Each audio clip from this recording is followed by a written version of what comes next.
नमस्कार दोस्तों, आरती सौरभ सहदेव चैनल पर आपका एक बार फिर से स्वागत है। तो आज हम फिर से लेकर आए हैं आपके लिए एक नई कहानी। तो आज की कहानी है हमारी गधा और भेड़िया की कहानी। तो चलिए दोस्तों, कहानी को हम शुरू करते हैं। जंगल के पास एक घास का मैदान था। एक मोटा ताजा गधा रोज वहाँ हरी घास चरने आया करता था। एक दिन वह बड़े मज़े से घास के मैदान में चल रहा था।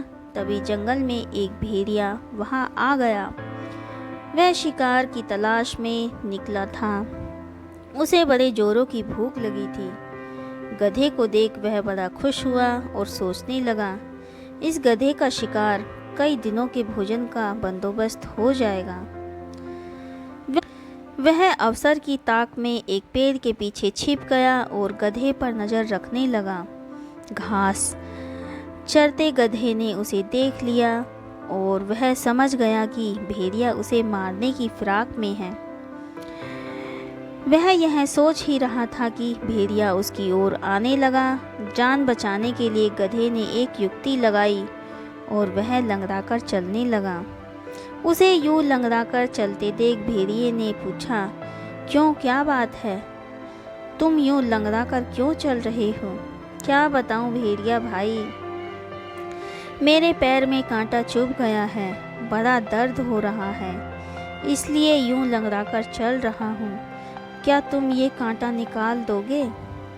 मैं भेड़िया चकित होकर बोला, मैं जानता हूँ भेड़िए भाई, तुम मुझे खाने के बारे में सोच रहे हो, मगर जब तुम मुझे खाओगे तब ये कांटा तुम्हारे गले में अटक सकता है, इसलिए इसे निकालना ज़रूरी है।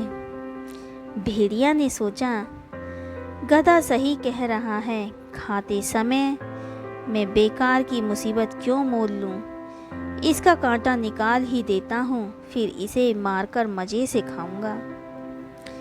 वह बोला, जरा दिखाओ तो तुम्हें कांटा कहाँ चुभा है। गधे ने अपना पैर उठा दिया। भेड़िया उसके पैर के पास गया और कांटे को ढूंढने लगा।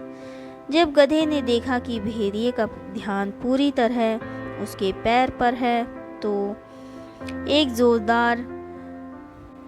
जोरदार लात उसको मार दी। भेड़िया दूर जा पड़ा।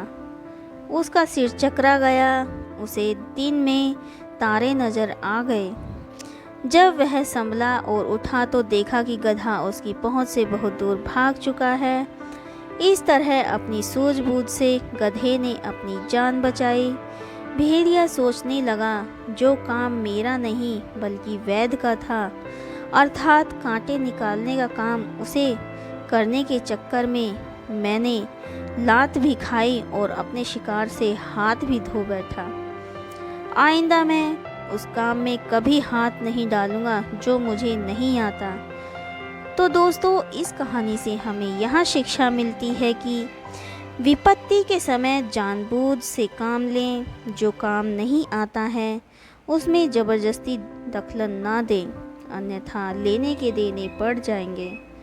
तो दोस्तों, आज की कहानी हमारी यहीं पर समाप्त होती है। आज की कहानी आपको हमारी कैसी लगी हमें कमेंट करके ज़रूर बताएं।